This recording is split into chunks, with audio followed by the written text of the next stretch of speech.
अगर हमारे एग्जाम में ऐसा क्वेश्चन आ जाता है कि 550 मीटर और 650 मीटर की लंबाई वाली दो ट्रेनें क्रमशः 68 किलोमीटर घंटा और 40 किलोमीटर घंटा की चाल से विपरीत दिशाओं में एक दूसरे के समानांतर चल रही हैं, कितने समय सेकंड में वे एक दूसरे को पार करेंगी। तो इसको हम कैसे सॉल्व करेंगे, हमें बताना सेकंड में। तो सबसे पहले हम क्या कर लेंगे, दोनों अपोजिट डायरेक्शन में चल रही हैं, यानी एक चल रही है इस दिशा में तो दूसरी चल रही है इस दिशा में, यानी दोनों कैसे रही हैं, अपोजिट डायरेक्शन में जो है चल रही हैं। ठीक है ना। तो हम क्या करेंगे, उनकी स्पीड को प्लस उनकी लेंथ को क्या कर लेंगे, ऐड कर लेंगे। तो एक की लेंथ कितनी दे रखी है, 550 मीटर। ठीक है ना। और दूसरी की कितनी दे रखी है, दूसरी की दे रखी है 650 मीटर। ठीक है ना। हम इन दोनों को क्या कर लेंगे, ऐड कर लेंगे। उनकी जो स्पीड है यानी यही होता हमारा डिस्टेंस होता, तो हम इसको क्या कर लेंगे, ऐड कर लेंगे। तो कितना आ जाएगा, 5 और 5 10 का 0 और एक जो जीरो पहले से था, और 6 5 कितना 11 और एक 12, यानी दोनों की मीटर में कितनी लंबाई हो जाएगी, 1200 मीटर उनकी लंबाई हो जाएगी, है ना, दोनों ट्रेनों की। अब उनकी स्पीड कितनी दे रखी है, स्पीड स्पीड कितनी दे रखी है, स्पीड आ जाएगी उनकी, एक की दे रखी है 68 किलोमीटर प्रति घंटा। कितनी दे रखी है, 68 किलोमीटर पर आवर, है ना, ये किलोमीटर पर आवर में दे रखा है। ठीक है ना। और दूसरी की स्पीड कितनी दे रखी है, 40 kilometre per hour, 40 kilometre per hour. तो दोनों अपोजिट डायरेक्शन में जा रही हैं, तो हम क्या करेंगे, इनकी स्पीड को ऐड कर लेंगे। ठीक है ना। तो 8 और 0 कितना हो जाएगा, 80 हो जाएगा। 6 4 कितना हो जाएगा, 10, यानी 108 किलोमीटर पर आवर उनकी स्पीड हो जाएगी। ठीक है ना। हमें बताना है कि उनका समय कितना लगेगा और सेकंड में बताना है। तो ये क्या में दे रखा, किलोमीटर में दे रखा, और लेंथ क्या में दे रखी, मीटर में। चलिए हम इसको भी मीटर पर सेकंड में निकाल लेते हैं। तो किलोमीटर से मीटर में निकालेंगे, हम क्या करते हैं, 108 किलोमीटर से मीटर में तो क्या करेंगे, 5/18 से काट देंगे। ठीक है ना। तो हमारे किससे कट जाएगा, और ये हमारा कट जाएगा 6 दूनी 12, 6 कम 6, 6 7 6 8 48, हाँ 6 से कट जाएगा, 6 3 18, 6 कम 6, 6 7 42, 6 8 48। ठीक है ना। ये हमारा कट जाएगा, फिर 3 1 3, 3 6 18 और 6 5 30, ये हमारा कितना आ जाएगा, 30 आ जाएगा, है ना, 30 किलोमीटर 30 मीटर पर सेकंड, ये हमारा कितना 30 मीटर पर सेकंड आ जाएगा। ठीक है ना। हमें क्या निकालना, टाइम को निकाला। टाइम का फॉर्मूला क्या होता है, टाइम इक्वल टू होता है डिस्टेंस अपॉन में आ जाएगी स्पीड। ठीक है ना। टाइम इक्वल टू क्या होता है, डिस्टेंस अपॉन में स्पीड। तो ये हमारी स्पीड आ गई और ये हमारी क्या आ गई, डिस्टेंस आ गई। डिस्टेंस यानी उसकी लेंथ आ गई, दोनों ट्रेन की लंबाई आ जाएगी। ठीक है ना। तो चलिए हम लिख लेते हैं, कितनी लेंथ दे रखी है, 1200 मीटर। टाइम इक्वल टू क्या आ जाएगा, डिस्टेंस यानी 1200 उनकी मीटर क्या थी, लेंथ यानी उनकी लंबाई थी। ठीक है ना। और स्पीड कितनी दे रखी, 30 मीटर पर सेकंड। हम इसको काट देंगे, 0 से 0 जाएगा, 3 से 3 1 3, 3 4 12 और 0 से 0, यानी उनकी क्या आएगा, टाइम कितना लगेगा उनको लिए, 40 सेकंड का जो है वह टाइम लगेगा ट्रेन के लिए एक दूसरे को पार करने में। तो हम देखते हैं हमारा कौन सा ऑप्शन है, ए ऑप्शन, यानी हमारा ए ऑप्शन जो है बिल्कुल राइट आंसर हो जाएगा। देखो मैंने कैसे किया है, सबसे पहले तो मैंने देखा कि वो दोनों ट्रेन जो है अपोजिट डायरेक्शन में चल रही, यानी एक इस डायरेक्शन में जा रही तो दूसरी इसी डायरेक्शन से आ रही है, यानी अपोजिट डायरेक्शन में आ रही है। तो हम क्या करेंगे, उनकी लेंथ को ऐड कर लेंगे, लेंथ को ऐड करेंगे और साथ में क्या करेंगे, उनकी स्पीड को भी ऐड कर लेंगे। ठीक है ना। अब स्पीड दे रखी थी किलोमीटर पर आवर में, तो किलोमीटर से मीटर में निकालने के लिए मैंने कैसे काट दिया उनको, 5/18 से कट कर दिया, जो कि हमारा कितना है, 30 मीटर पर सेकंड।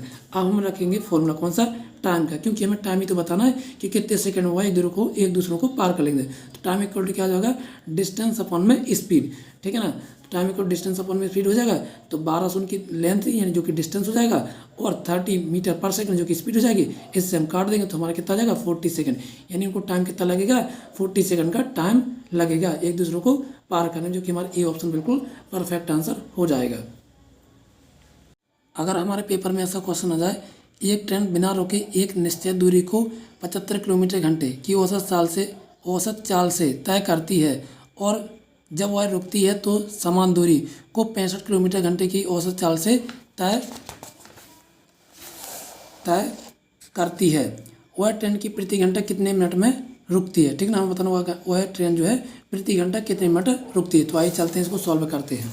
सबसे पहले हम देख लेते हैं उसकी क्या दे रखी है, हमें स्पीड दे रखी है। ठीक है ना। क्या दे रखी है, स्पीड दे रखी है। तो हम लिख लेंगे कौन सी ट्रेन की, सबसे पहले जो फास्ट चलती है उसकी कितनी स्पीड दे रखी है, 75 दे रखी है। तो हम लिख लेंगे 75 किलोमीटर पर आवर। क्या दे रखी है, 75 किलोमीटर पर आवर। ठीक है ना। और जब वह रुकती है तब उसकी स्पीड कितनी हो जाती है, फिर चलने के बाद में हो जाती है, कितनी हो जाती है, 65 किलोमीटर प्रति घंटे। कितनी हो जाती है, 65 किलोमीटर पर आवर हो जाती है। हम क्या करेंगे, इस फर्स्ट वाली स्पीड से सेकंड वाली स्पीड को माइनस कर देंगे, ताकि हमें पता चल जाएगा कि उनकी स्पीड एवरेज स्पीड जो निकल के आ जाएगी। ठीक है ना। तो हम करेंगे 75 - 65। ठीक है ना। इसको माइनस कर देंगे, अपन में आ जाएगा कौन सा जगह, फर्स्ट वाली स्पीड, जो कि यहाँ हो जाएगी 75 किलोमीटर पर आवर। अब वह कितना मिनट का समय ले रही है, 60। एक घंटे में कितने मिनट होते हैं, 60 मिनट होते हैं। इससे हम काट देंगे, ठीक है ना। तो हमारे कितने जाएगा, 75 में से 65 जाएगा तो कितने बचेगा, 5 में से 5 गया तो 0, ठीक है ना। और 6 में से 5 जाएगा कितना बचेगा, 1 बचेगा। अपन में जाएगा 75, इसको काट देंगे 60 से, ठीक है ना। तो कितना कट जाएगा हमारा, 5 एकम 5, यहाँ बचा 2, 5 25, और यहाँ 5 एकम 5, 1 बचा, 5 दूनी 10, ठीक है ना। अब इसको हम आगे काट देते, 5 3 15, और यहाँ जाएगा 5 दूनी 10, ठीक है ना। अब हम आगे किससे काट देंगे, इसको 3 से काट दें, 3 कम 3, 3 चौको 12, और 4 दूनी 8, यानी हमारा कितना आ जाएगा, 8 मिनट। उसे कितना समय लगेगा, 8 मिनट समय लगेगा। हम देखते हैं हमारे कौन से ऑप्शन में दे रखा है। तो आइए चलते हैं, हमारे देख लेते हैं ऑप्शन कौन से ऑप्शन में दे रखा है। इसका हम देख लेते हैं हमारे कौन से ऑप्शन में इसका आंसर दे रखा है। तो 8 मिनट, तो हमारा आ जाएगा बिल्कुल डी ऑप्शन एकदम सही आंसर हो जाएगा कि 8 मिनट उसे समय लगेगा। अब देखते हैं हमारे नेक्स्ट क्वेश्चन को। इसमें कहा गया है 175 मीटर लंबी एक ट्रेन 36 किलोमीटर प्रति घंटे की गति से यात्रा करती है। 125 मीटर लंबे प्लेटफॉर्म को पार करने में उसे कितना समय लगेगा, हमें बताना कि उसे कितना समय लगेगा। सबसे पहले हम देख लेते हैं ट्रेन की लंबाई कितनी है, 125 मीटर, ठीक, 175 मीटर। तो हम यहाँ लिखेंगे लेंथ ऑफ ट्रेन, क्या लिखेंगे, लेंथ ऑफ ट्रेन, यानी ट्रेन की लंबाई कितनी है, 175, क्या है, 175 मीटर है, ठीक है ना। 175 एम फॉर मीटर, ठीक है ना। फिर आगे कहा गया है और 125 मीटर लॉन्ग प्लेटफॉर्म कितना है, 125 मीटर है। तो प्लेटफॉर्म लिख देंगे पी फॉर प्लेटफॉर्म, ठीक है ना, जो कि कितना है, 125 मीटर है।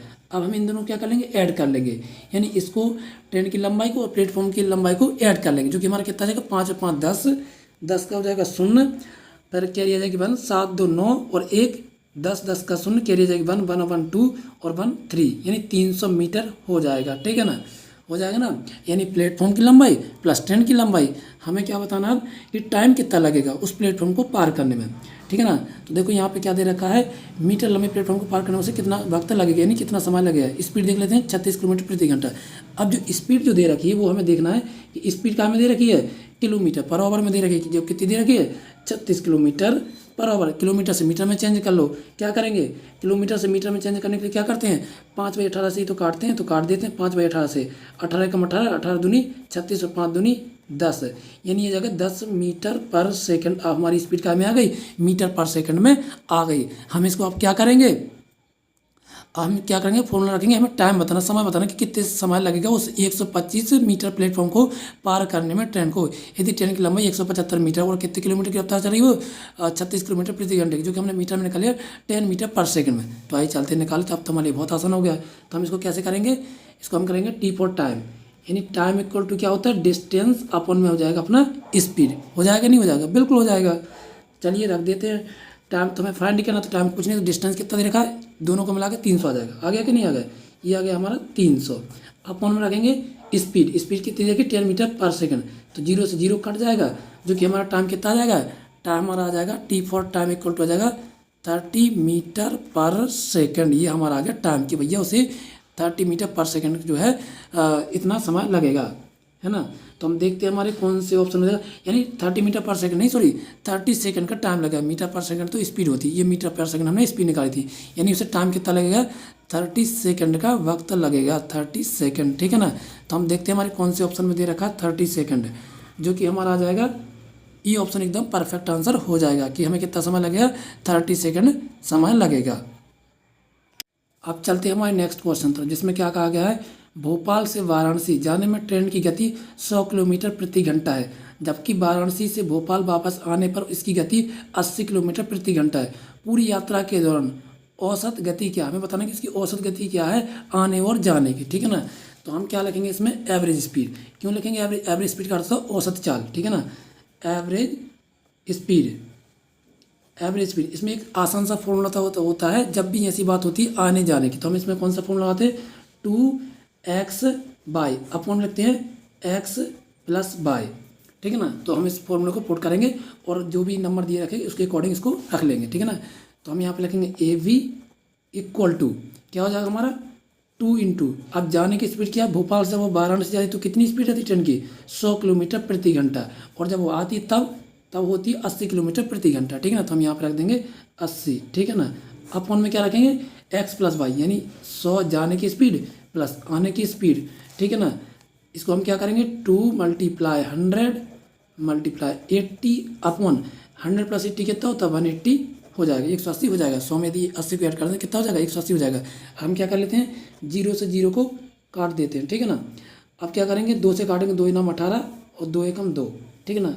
9 काट सकता क्या, नहीं काट सकता है, ये नहीं काट सकता। तो हम इसको क्या करेंगे, 100 का मल्टीप्लाई दे देंगे 8 में, तो कितना हो जाएगा हमारा 100 इंटू 8 कितना हो जाएगा 800 हो जाएगा, कितना हो जाएगा 800 हो जाएगा, ठीक है ना। 800 हो जाएगा, अपन में जाएगा 9, अपन में जाएगा 9। हम क्या करेंगे 800 को 9 से डिवाइड दे देते हैं, यहाँ लिखा हमने 800 भाग दे दिया किससे 9 से, तो कितना आ जाएगा 9 8 72, 9 8 72। यहाँ हमारा 0 को जाएगा 10, 10 में से 2 जाएगा, कितना बचेगा 8, ठीक है ना। हम क्या रखेंगे, 0 को रखेंगे, यहाँ तो अब कुछ नहीं बचेगा, 9 8 72, ठीक है ना। हमारे यहाँ पे क्या बचेगा, फिर से बचेगा हमारा 0 में 10, 10 में 2 गया, कितना बचेगा 8।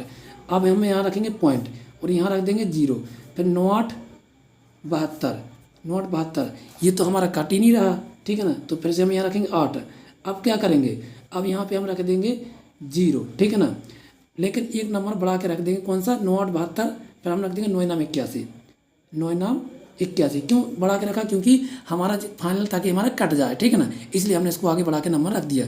तो हम देखेंगे हमारे कौन से ऑप्शन में दे रखा है 88.89, ये सब कौन से ऑप्शन में दे रखा है, देखते हैं 88 और 0.89, 88.89 किलोमीटर पर आवर, यानी ये हमारा आ जाएगा बी ऑप्शन, एकदम परफेक्ट आंसर हो जाएगा। कि उससे जो है एवरेज स्पीड का, उसकी एवरेज स्पीड इतनी आ जाएगी, कितनी आ जाएगी 88.89 किलोमीटर पर आवर, ठीक है ना, जो कि हमारा एकदम परफेक्ट आंसर हो जाएगा।